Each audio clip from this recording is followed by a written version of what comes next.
نحمده ونصلي على رسوله الكريم اما بعد فاعوذ بالله من الشيطان الرجيم بسم الله الرحمن الرحيم رب اشرح لي صدري ويسر لي امري واحلل عقدة من لساني يفقهوا قولي۔ ہماری آج کی گفتگو کا موضوع ہے قیامت کی نشانیاں۔ بحیثیت مسلمان ہم سب کا ایمان ہے کہ یہ دنیا ہمیشہ باقی نہیں رہے گی، ایک دن سب کچھ ختم ہو جائے گا، اور ایسا ہونا بھی چاہیے، اس لیے کہ ہر آغاز کا ایک انجام ہوتا ہے، ہر ابتدا کی ایک انتہا ہوتی ہے۔ جس چیز پر زندگی آتی ہے اس پر موت کا آنا بھی لازم ہے۔ ہم اپنے آس پاس اس کی بہت سی نشانیاں دیکھتے رہتے ہیں۔ کائنات میں بہت سے دلائل بکھرے ہوئے ہیں جو ہمیں یقین دلاتے ہیں کہ ایک دن یہ سب کارخانہ بند ہو جائے گا، ختم ہو جائے گا، یہ دنیا فنا ہو جائے گی۔ وہ وقت قرآن پاک کے الفاظ میں زمین و آسمان پر بہت بھاری ہوگا، اور اس بھاری وقت کے آنے سے پہلے دنیا میں کچھ علامات نمودار ہوں گی۔ تو آج چند ایک احادیث آپ کی خدمت میں پیش کروں گی جو قیامت کی نشانیوں کے بارے میں ہیں۔ اس سے ایک تو ہمیں اپنے عمل کا جائزہ لینے کا موقع ملے گا، دوسرے ان سے یہ بات سامنے آتی ہے کہ نبی صلی اللہ علیہ وسلم کی باتیں کتنی سچی باتیں تھیں۔ وہ لوگ جو حدیث کا انکار کرتے ہیں یا احادیث کا مذاق اڑاتے ہیں، وہ ان احادیث کی روشنی میں آج کے حالات کو دیکھ سکتے ہیں کہ آپ صلی اللہ علیہ وسلم نے اللہ تعالیٰ کی بھیجی ہوئی وحی کی روشنی میں جو باتیں فرمائیں آج وہ ہم اپنی آنکھوں سے دیکھ رہے ہیں۔ بہرحال اس وقت میرے سامنے حضرت ابو ہریرہ رضی اللہ تعالیٰ عنہ کی حدیث ہے جسے ابن خزیمہ نے روایت کیا ہے۔ رسول اللہ صلی اللہ علیہ وسلم نے فرمایا، قیامت کی نشانیوں میں سے ہے کہ آدمی مسجد کے پاس سے گزرے گا مگر اس میں 2 رکعتیں ادا نہیں کرے گا۔ آج کتنے ہی لوگ ایسے ہیں کہ جن کے گھروں کے سامنے مسجدیں ہیں، وہ دن رات مسجدوں سے آوازیں سنتے ہیں لیکن مسجد کے اندر نہیں جاتے۔ نبی صلی اللہ علیہ وسلم کے زمانے میں اس بات کا تصور ہی نہیں تھا کہ کوئی شخص اپنے آپ کو مسلمان کہے اور پھر وہ نماز نہ پڑھے۔ اسی لیے ہم دیکھتے ہیں کہ منافقین ہر حال میں مسجد میں پہنچتے تھے، بلکہ انہوں نے اپنی ایک الگ مسجد بھی بنائی تھی یا مسجد نامی عمارت بنائی تھی۔ لیکن قیامت کے نزدیک مسجدوں کے پاس سے گزرنے والے مسجد نہیں جائیں گے۔ ایک اور حدیث میں آتا ہے، حضرت انس فرماتے ہیں رضی اللہ تعالی عنہ کہ اللہ کے رسول صلی اللہ علیہ وسلم نے فرمایا، لوگوں پر ایک ایسا دور آئے گا کہ ان میں اپنے دین کی حفاظت پہ صبر کرنے والا اس شخص کی مانند ہوگا جو آگ کے انگارے کو اپنی مٹھی میں تھامنے والا ہے۔ یعنی دین پر استقامت اور دین پر عمل اتنا مشکل ہو جائے گا بعض اوقات کہ جیسے ایک انگارہ ہاتھ میں لینا کہ انسان نہ لے سکے اور نہ پھینک سکے۔ ایک اور نشانی جو آپ صلی اللہ علیہ وسلم نے ہمیں بتائی وہ یہ کہ زمانہ قریب آ جائے گا، عمل میں نقص واقع ہوگا اور بخیلی پیدا ہو جائے گی، دل تنگ ہو جائیں گے۔ ایک اور حدیث میں آتا ہے کہ بخیلی کا عام ہونا قیامت کی نشانیوں میں سے ہے۔ آج آپ دیکھیں کہ بسا اوقات انسان کے پاس اللہ کی دی ہوئی بے شمار نعمتیں ہوتی، لیکن انسان ان نعمتوں میں کسی کو شریک نہیں کرتا۔ چھوٹی چھوٹی باتوں کو مائنڈ کر جانا، چھوٹی چھوٹی باتوں پہ ناراض ہو جانا، چھوٹی چھوٹی چیزوں کو حد سے زیادہ محسوس کر لینا، یہ سب کچھ شح کی وجہ ہی سے تو ہے، بخل کی وجہ سے ہی تو ہے۔ بخل صرف مال میں نہیں ہوتا، بخل تمام نعمتوں میں ہوتا ہے اگر ان میں اللہ کے دوسرے بندوں کو بطور شکر کے شریک نہ کیا جائے۔ ایک اور حدیث میں آتا ہے، مجموع الزوائد میں یہ حدیث روایت ہوئی ہے، رسول اللہ صلی اللہ علیہ وسلم نے فرمایا کہ لوگ سخت اور بخیل ہو جائیں گے، یعنی ان کے دل سخت ہو جائیں گے اور ان کے اندر بخل عام ہو جائے گا۔ ایک اور نشانی قیامت کی آپ صلی اللہ علیہ وسلم نے یہ بتائی کہ مساجد میں زیب و زینت بہت ہوگی، یعنی نمازی تو کم ہوں گے لیکن مسجدیں سجائی بہت جائیں گی۔ حضرت انس بن مالک کی روایت ہے، مسند احمد نے اس کو روایت کیا ہے، رسول اللہ صلی اللہ علیہ وسلم نے فرمایا قیامت قائم نہیں ہوگی یہاں تک کہ لوگ مسجدوں میں فخر و مباحات کریں گے، یعنی مسجد کے بنانے میں، اس کے سجانے میں، اس کی آرائش میں ایک دوسرے کا مقابلہ کرنے لگیں گے۔ ایک اور حدیث میں آتا ہے کہ قیامت کی علامات میں سے ہے کہ لوگ مسجدوں کو سجایا کریں گے، یعنی اللہ تعالیٰ کو نماز پڑھ کے خوش کرنے کی بجائے مسجد بنا کے سجا کے خوش کرنے کی کوشش ہوگی۔ حضرت ابو الدرداء سے روایت ہے کہ جب تم لوگ مسجدوں کو سجانے لگو، قرآن کو مزین کرنے لگو تو تمہاری بربادی ہے، کیونکہ قرآن پاک پڑھنے کے لیے آیا، محض سجانے کے لیے نہیں۔ آج آپ دیکھیں کہ بسا اوقات ہم اسے پڑھتے کم ہیں، سمجھتے کم ہیں، اس کے مطابق زندگی نہیں بسر کرتے، لیکن خوبصورت انداز میں سنہری الفاظ میں لکھوا کر گھروں میں سجا دیتے ہیں۔ تو قرآن پاک سجانے کے لیے نہیں آیا، وہ تو ہدی للناس ہے، ساری انسانیت کی ہدایت کے لیے آیا ہے، لیکن ہم نے اس کا بس اتنا ہی فائدہ اٹھایا کہ اسے خوبصورت انداز میں لکھ کے طاقوں میں سجا دیا۔ اسی طرح ایک اور نشانی کہ انسان حلال حرام کی پرواہ نہیں کرے گا۔ رسول اللہ صلی اللہ علیہ وسلم نے فرمایا، صحیح بخاری کی روایت ہے، لوگوں پہ ایسا وقت ضرور آنے والا ہے کہ آدمی اس بات کی بالکل فکر نہیں کرے گا کہ جو مال اس نے حاصل کیا ہے وہ حلال ہے یا حرام ہے، یعنی کس ذریعے سے حاصل کیا ہے۔ ایک اور حدیث میں آتا ہے کہ قیامت سے پہلے سود پھیل جائے گا۔ ایک اور روایت میں آتا ہے کہ ہر شخص تک اس کا کچھ نہ کچھ غبار پہنچے گا، یعنی کچھ لوگ تو براہ راست اس میں انوالو ہوں گے اور کچھ لوگ انڈائریکٹلی اس سے متاثر ہوں گے۔ اسی طرح قیامت کی نشانیوں میں سے ایک اور نشانی دیگر امتوں کی مشابہت اور تقلید ہوگی۔ حضرت ابو سعید رضی اللہ تعالیٰ عنہ سے روایت ہے، رسول اللہ صلی اللہ علیہ وسلم نے فرمایا، تم اپنی سابقہ امتوں کی ایک ایک بالشت اور ایک ایک گز میں اتباع کرو گے، یعنی چھوٹے سے چھوٹے معاملے میں اور بڑے سے بڑے معاملے میں ان کی پیروی کرو گے، حتیٰ کہ اگر وہ کسی سانڈے کے سوراخ میں داخل ہوئے ہوں گے، یعنی گوہ کے سوراخ میں، تو تم بھی ان کی پیروی کرو گے، اس سوراخ میں بھی گھسو گے۔ ہم نے پوچھا، یا رسول اللہ صلی اللہ علیہ وسلم، کیا آپ کی مراد یہود و نصارہ ہیں؟ فرمایا، پھر اور کون؟ اور آج ہم مسلمان دیکھ سکتے ہیں کہ ہم کس کی پیروی کر رہے ہیں، کتاب اللہ اور سنت رسول اللہ صلی اللہ علیہ وسلم کی یا کسی اور کی۔ قیامت کی نشانیوں میں سے ایک نشانی زلزلے بکثرت آئیں گے۔ حضرت ام سلمہ سے روایت ہے، مسند احمد میں یہ روایت آتی ہے، رسول اللہ صلی اللہ علیہ وسلم نے فرمایا، قیامت سے پہلے موت کی سخت وبا پھیلے گی، پھر زلزلوں والے سال آئیں گے۔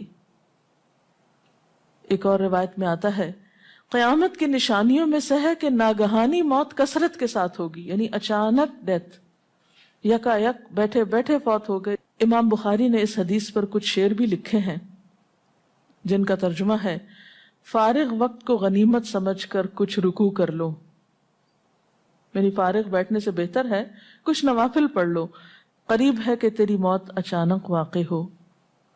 تم کتنے ہی صحت مند لوگوں کو دیکھتے ہو جن کی صحت مند جانیں اچانک فوت ہو جاتی ہیں، یعنی ختم ہو جاتی ہیں۔ حافظ ابن حجر عسقلانی جنہوں نے بخاری کی شرح لکھی ہے فتح الباری، وہ کہتے ہیں یہ عجیب اتفاق ہے کہ امام بخاری خود بھی اسی طرح اچانک فوت ہوئے تھے، یعنی اچانک موت جو ہے وہ کسی پر بھی آ سکتی ہے، کوئی نیک ہو یا بد ہو۔ ہم یہ نہیں کہہ سکتے کہ ہم بہت نیک ہیں یا ہم بڑے اچھے کام کرتے ہیں تو ہمارے ساتھ یہ معاملہ نہیں ہو سکتا، یہ کسی کے ساتھ بھی ہو سکتا ہے۔ اس لیے جو وقت آج ہمیں حاصل ہے، جو لمحات آج ہمیں ملے ہیں، ان کو غنیمت سمجھیں اور نیکی کے کام میں پیچھے نہ رہیں۔ پھر قیامت کی نشانیوں میں سے ایک نشانی یہ بھی بتائی گئی کہ لوگ جان پہچان والوں کو بس سلام کریں گے۔ عامر بن اسود فرماتے ہیں رضی اللہ تعالی عنہ کہ ہم حضرت عبداللہ بن مسعود کے ساتھ ایک مسجد میں گئے تو جماعت کھڑی تھی، پھر لوگوں نے رکوع کیا اور ہم بھی رکوع کرتے ہوئے ساتھ شامل ہو گئے۔ اتنے میں ایک آدمی آیا اور کہنے لگا، ابو عبد الرحمن، یہ عبداللہ بن مسعود کی کنیت ہے، آپ کو سلام۔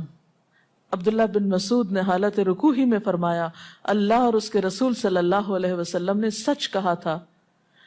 نماز کے اختتام پر کچھ لوگوں نے آپ سے پوچھا کہ آپ نے فلاں شخص کے سلام پر یہ کیوں کہا کہ صدق اللہ و رسول، اللہ اور اس کے رسول صلی اللہ علیہ وسلم نے سچ کہا۔ ابن مسعود نے فرمایا، میں نے نبی صلی اللہ علیہ وسلم سے سنا کہ قیامت کی نشانیوں میں سے ہے کہ سلام صرف پہچان والوں کو کیا جائے گا۔ یعنی آپ کسی مجلس میں جاتے ہیں، مسنون طریقہ کیا ہے؟ اگر آپ کسی گیدرنگ میں جائیں، سب کو بیک وقت السلام علیکم کہیں۔ لیکن بہت دفعہ آپ نے دیکھا ہوگا کہ لوگ آتے ہیں، سب کو نہیں پوچھتے، ان میں سے جو جان پہچان والا ہوتا ہے اس کا نام لے کر بس سلام کرتے ہیں۔ پھر اسی طرح ایک اور نشانی یہ کہ لوگ دعا اور طہارت میں زیادتی کریں گے۔ حضرت سعد رضی اللہ تعالی عنہ سے روایت ہے، انہوں نے سنا کہ ان کا بیٹا اس طرح دعا کر رہا ہے، یا اللہ میں تجھ سے جنت کا سوال کرتا ہوں، اس کی نعمتوں کا سوال کرتا ہوں، اس کی رونقوں اور تر و تازگیوں کا سوال کرتا ہوں، وغیرہ وغیرہ، اور میں آگ سے تیری پناہ مانگتا ہوں، اس کی زنجیروں سے اور طوقوں سے پناہ مانگتا ہوں۔ تو حضرت سعد نے فرمایا، تم نے اللہ تعالیٰ سے خیر کثیر کا سوال کیا ہے اور ضرر کثیر سے پناہ مانگی ہے، جبکہ میں نے رسول اللہ صلی اللہ علیہ وسلم سے سنا کہ ان قریب ایسے لوگ ہوں گے جو دعا میں زیادتی کریں گے۔ یعنی صرف یہ کہہ دینا کافی ہے کہ اللہ تو ہمیں جنت عطا فرما اور دوزخ سے بچا، اس کی بہت تفصیلات میں جانے کی ضرورت نہیں۔ جب جنت میں داخل ہو گئے تو سب کچھ نصیب ہو گیا، اور جب جہنم سے بچ گئے تو سب سے بچت ہو گئی۔ پھر آپ نے یہ آیت پڑھی، اپنے رب سے عاجزی سے دعا مانگو، یقیناً وہ زیادتی کرنے والوں کو پسند نہیں کرتا۔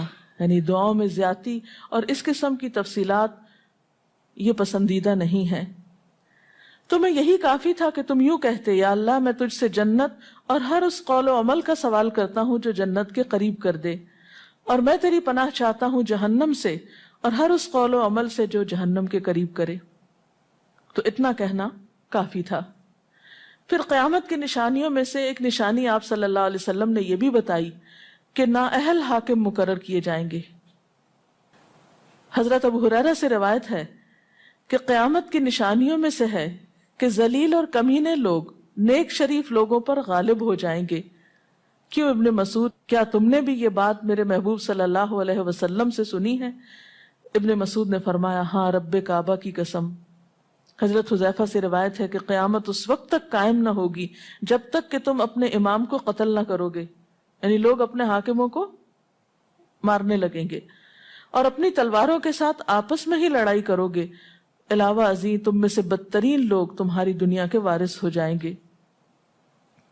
اسی طرح قیامت کی نشانیوں میں سے ایک نشانی یہ بھی ہے، حضرت عبداللہ بن مسعود سے مروی ہے کہ رسول اللہ صلی اللہ علیہ وسلم نے فرمایا، قیامت کے قریب صرف مخصوص لوگوں کو سلام کیا جائے گا، تجارت اس قدر پھیل جائے گی کہ عورت تجارت میں اپنے خاوند کا ہاتھ بٹائے گی، یعنی اتنا بزنس ہوگا کہ مرد سے اکیلے نہیں سنبھالا جائے گا، عورتیں اس میں شریک ہوں گی، رشتہ داری توڑی جائے گی، یعنی مال کثرت سے ہونے کے باوجود رشتہ داروں کا خیال نہیں رکھا جائے گا، جھوٹی گواہی دی جائے گی، حق چھپایا جائے گا، اور قلم کا ظہور ہو جائے گا، یعنی نشر و اشاعت خوب ہوگی، خوب لکھا جائے گا۔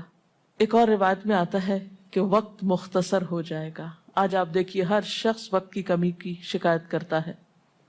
حضرت ابو ہریرہ رضی اللہ تعالیٰ عنہ سے روایت ہے، رسول اللہ صلی اللہ علیہ وسلم نے فرمایا، قیامت قائم ہونے سے پہلے یہ نشانی ظاہر ہوگی کہ زمانہ قریب آ جائے گا، یتقارب الزمان، سال مہینے کی طرح، مہینہ ہفتے کی طرح، ہفتہ دن کی طرح، اور ایک دن ایک گھنٹے کی طرح، اور ایک گھنٹہ آگ کے شعلے کی طرح تیزی سے گزرنے والا ہو جائے گا۔ اور آج آپ دیکھیے کہ اللہ کے رسول صلی اللہ علیہ وسلم کی یہ بات کتنی سچ معلوم ہوتی ہے کہ ہر شخص وقت کی کمی کا شکار ہے، اور پتہ ہی نہیں چلتا ہفتہ گزر گیا، پتہ ہی نہیں چلتا مہینہ گزر گیا، پتہ ہی نہیں چلتا سال گزر گیا، پتہ ہی نہیں چلتا اتنی عمر گزر گئی، کل کی بات لگتی ہے۔ اور انڈائریکٹلی یہ اشارہ اس بات کی طرف کہ زندگی کی رفتار بہت تیز ہو جائے گی، یعنی انسان یعنی فاسٹ لائف جس کو آپ کہتے ہیں اس کا شکار ہو جائے گا۔ ایک اور روایت میں آتا ہے کہ دنیا محبوب ہو جائے گی، موت سے نفرت ہو جائے گی۔ حضرت ابو ہریرہ سے روایت ہے، رسول اللہ صلی اللہ علیہ وسلم نے حضرت ثوبان سے فرمایا، اے ثوبان، اس وقت تمہارا کیا حال ہوگا جب دوسری امتیں تم پر اس طرح ٹوٹ پڑیں گی جس طرح تم کھانے کے برتن پہ ٹوٹ پڑتے ہو۔ ثوبان نے کہا، میرے ماں باپ آپ پہ قربان، اے اللہ کے رسول صلی اللہ علیہ وسلم، کیا اس وقت ہم تعداد میں کم ہو جائیں گے؟ فرمایا، نہیں، بلکہ تم کثرت میں ہوگے، لیکن اللہ تعالیٰ تمہارے دلوں میں وہن ڈال دے گا۔ صحابہ نے پوچھا، یا رسول اللہ صلی اللہ علیہ وسلم، وہن کیا چیز ہے؟ آپ نے فرمایا، دنیا سے محبت اور جہاد سے نفرت۔ اور ایک روایت میں آتا ہے، دنیا سے محبت اور موت سے نفرت۔ اسی طرح نیک لوگ آہستہ آہستہ کم ہو جائیں گے۔ رسول اللہ صلی اللہ علیہ وسلم نے فرمایا، نیک لوگ یکے بعد دیگرے رخصت ہوتے جائیں گے، فوت ہوتے جائیں گے، فضول لوگ باقی رہ جائیں گے، بیکار، نکمے، جس طرح جو کا بھوسا یا ردی کھجور باقی رہ جاتی۔ اللہ تعالیٰ ان فضول لوگوں کی کچھ پرواہ نہ کرے گا، یعنی کوڑے کرکٹ کی طرح ہوں گے جن کی کچھ پرواہ نہ کرے گا کہ ان کو پھینک دیا جائے یا کاٹ دیا جائے یا کہیں جلا دیا جائے۔ ایسے لوگوں کی اللہ تعالیٰ کو کچھ بھی ضرورت نہیں ہو۔ حضرت عمرو بن شعیب اپنے والد سے اور اپنے دادا سے روایت کرتے ہیں، رسول اللہ صلی اللہ علیہ وسلم نے فرمایا، لوگوں پر ایک ایسا وقت آئے گا کہ ان کی خوب چھانٹی صفائی کی جائے گی تو فضول لوگ باقی رہ جائیں گے اور نیک لوگ ختم ہو جائیں گے۔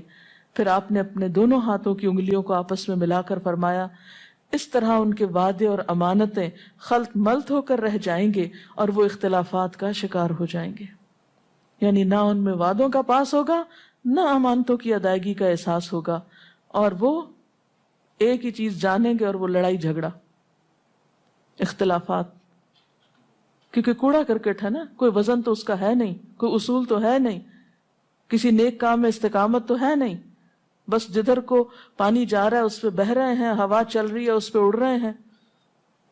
تو ایسے نکمے اور بیکار لوگ باقی بچیں گے، اور پھر ایک دن دنیا اپنے اختتام کو پہنچ جائے گی، ہر گھر میں فتنہ داخل ہو جائے گا۔ حضرت عوف بن مالک فرماتے ہیں کہ میں غزوہ تبوک کے موقع پر رسول اللہ صلی اللہ علیہ وسلم کی خدمت میں حاضر ہوا، جبکہ آپ اس وقت چمڑے کے ایک خیمے میں تشریف فرما تھے۔